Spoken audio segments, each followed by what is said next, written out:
The movie begins with a divorced mother, Lindsay Sparrow, and her 11-year-old son, Cameron, returning to their apartment after grocery shopping.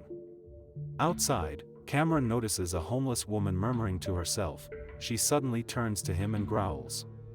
Inside the apartment, Lindsay receives a call from her ex-husband but ends the call quickly and lies to Cameron about who it was.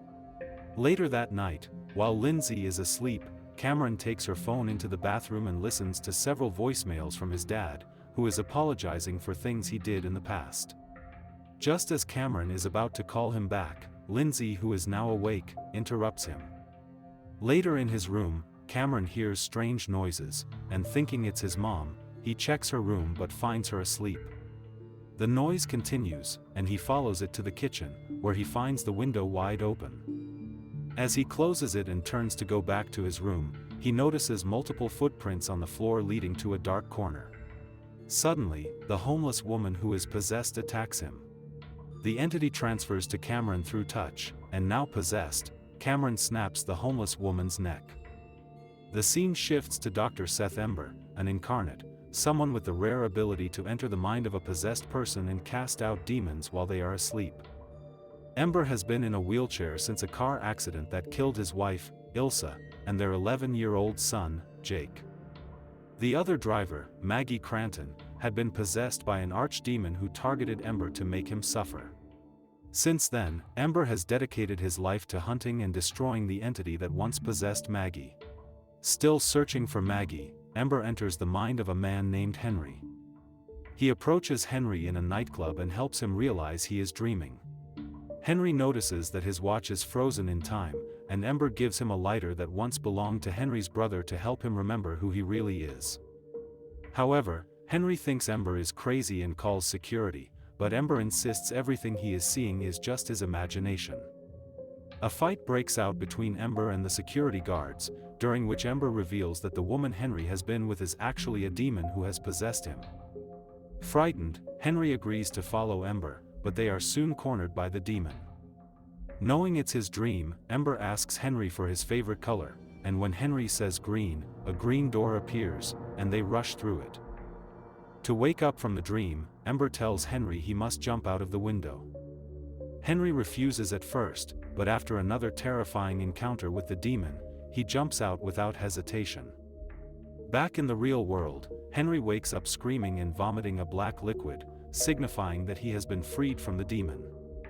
At the same time, Ember also returns to reality, where a camera in the room has recorded everything that happened. Later, Ember watches the video footage of Henry with his assistant, Oliver. After seeing the bruises on Ember's arms, marks from fighting the bouncer in the dream, Oliver becomes concerned. He warns Ember that the demons are starting to adapt to his methods, and that soon, he might not be able to make it back to reality. They are soon joined by another team member, Riley, who informs Ember that a woman has come to see him. Her name is Camilla Marquez, a representative of the Vatican. Because traditional exorcisms have failed, she asks Ember to take on the case of a boy named Cameron. She offers him money, but Ember initially refuses, stating that he doesn't work for any specific religion. Camilla then tells him that the demon possessing Cameron may be Maggie, the very entity Ember has been hunting. Though intrigued, Seth still refuses, accusing the Vatican of previously sending a woman who attacked him and his crew. Camilla is confused. She claims to have no knowledge of such an incident, and before leaving, she gives Ember her phone number in case he changes his mind. Later, Ember visits Father Felix, his former mentor, to ask if it's possible that the demon could really be Maggie, and Felix confirms that it could be. He shows Ember a fellow incarnate who is currently possessed and kept restrained.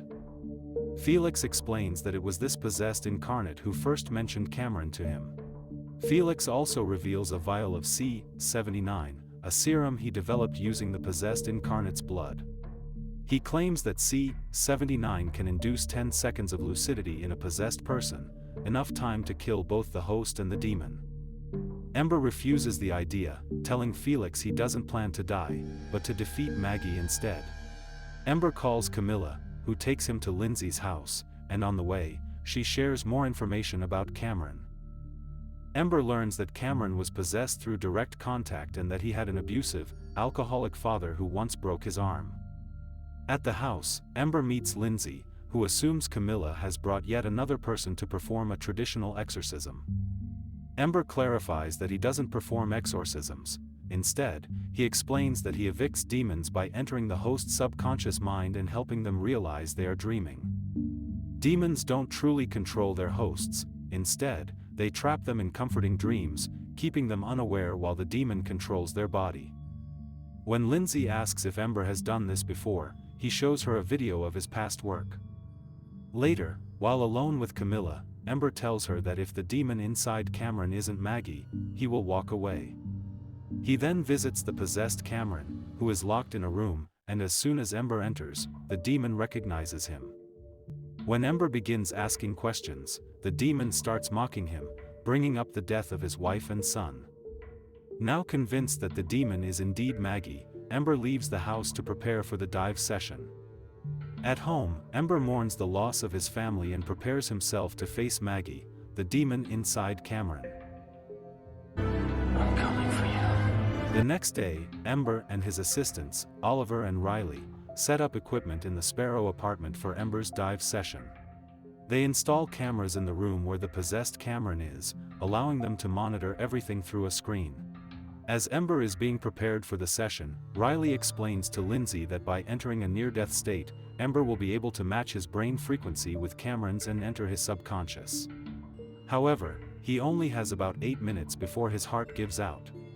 With everything in place and a backup plan to pull Ember out if something goes wrong, he begins the dive. Then let the games begin. Inside Cameron's mind, Ember finds the boy trapped in an illusion, playing at a playground with his father, Dan.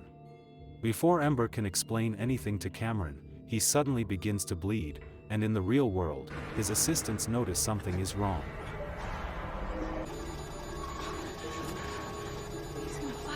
Back in Cameron's mind, several people surround and violently attack Ember. Oliver uses the escape route to bring him back to reality just in time. Ember excuses himself to the bathroom, where he coughs up blood and checks his stomach, but finds nothing physically wrong. Later, Ember shares with Camilla and Lindsay what he saw inside Cameron's mind and asks Lindsay about Dan's whereabouts. He insists that Dan needs to be present to help evict the demon by trying to communicate with his son. At first, Lindsay refuses, explaining that she and Dan separated after he broke Cameron's arm during a drunken outburst. But when Ember stresses that Dan might be the only way to save Cameron, she finally agrees and gives them Dan's location. Ember and Camilla go to a local bar, where they find Dan with a prostitute. Ember tells him that his son is in danger, but Dan brushes it off and makes jokes. Ember loses his temper, knocks Dan off balance, and nearly chokes him before Camilla steps in and stops him. Dan finally agrees to go with them, and after seeing Cameron's condition, he asks how he can help. Ember tells him to call Cameron by his name, that he will respond, and warns him not to touch Cameron while in the room. Inside the room with the possessed Cameron, Dan's presence at first seems to work, as Cameron briefly returns to his normal self. But then Maggie takes control of the body, attacks Dan, and lifts him into the air with supernatural force. Ember pleads with Maggie to let Dan go, saying he is the one she really wants. Maggie releases Dan, but he dies from his injuries. After Dan's body is taken away, Lindsay, who is now suspicious, demands that Ember tell her the truth about his history with the demon. Ember reveals that he once discovered he had the power to perform astral projection and enter the dreams of possessed people, but he chose to hide this ability in order to live a normal life. However, this decision made him a target for demons. One day, while driving with his wife and son, they were hit by a car driven by someone who was possessed. The crash killed his family and left Ember paralyzed, forcing him to use a wheelchair. Since then, he has been hunting the demon responsible, whom he named Maggie, after the woman it had possessed. Now, with the demon feeding rapidly on Cameron, Ember visits Felix again for help. However, when Ember arrives at Felix's place, he finds it in ruins and sees no sign of Felix. He locates the C-79 blood vial and is about to leave when he finds Felix lying on the floor. Felix explains that he was attacked by the possessed incarnate while trying to experiment on him, and that the creature is likely still hiding somewhere in the house. As Ember and Felix prepare to leave, they are drawn to a box, and when Ember opens it, they find the incarnate dead inside. Realizing something is wrong, Ember figures out that Felix has been possessed. The demon begins taunting Ember, especially about Maggie, and then forces Ember to cut Felix's throat. Ember returns to the Sparrow house with the blood vial. Seeing Lindsay worried, he gently reassures her that everything will be okay.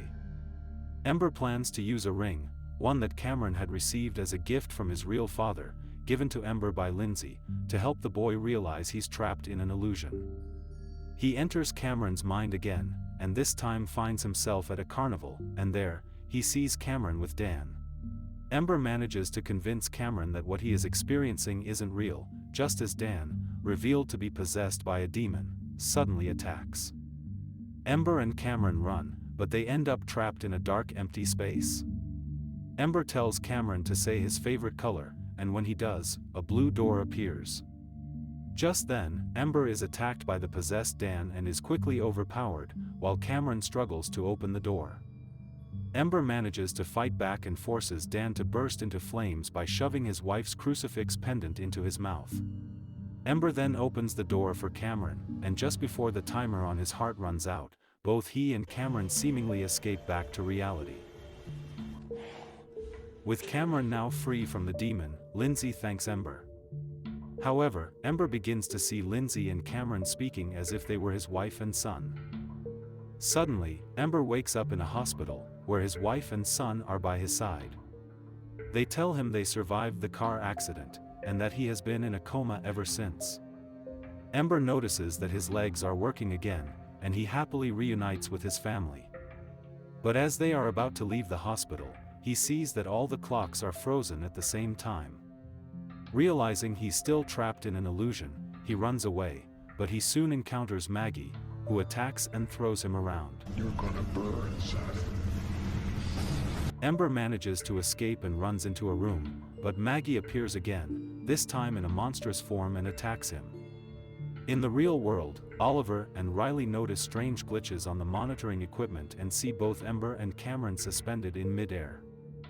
Back in the dream, Ember breaks free from Maggie's grip and heads toward a window to jump, but he sees that Maggie is still holding on to Cameron. Ember tells the demon to let Cameron go and offers himself instead, and in reality, Cameron returns to normal. Ember also comes back to reality, but now he is possessed by Maggie, and Riley quickly injects him with the C-79 serum. The drug gives Ember a brief moment of clarity, and he throws himself through the window, seemingly falling to his death, taking Maggie with him. Riley warns everyone not to touch Ember's body, and soon, an ambulance arrives, and Camilla rides with him to the hospital. After few trials, paramedics manage to restart Ember's heart, but when Camilla takes his hand, Ember dies, transferring Maggie into her, and the movie ends. Okay guys, that's all the recap about Incarnate from 2016. Thanks for watching, see you again in the next video.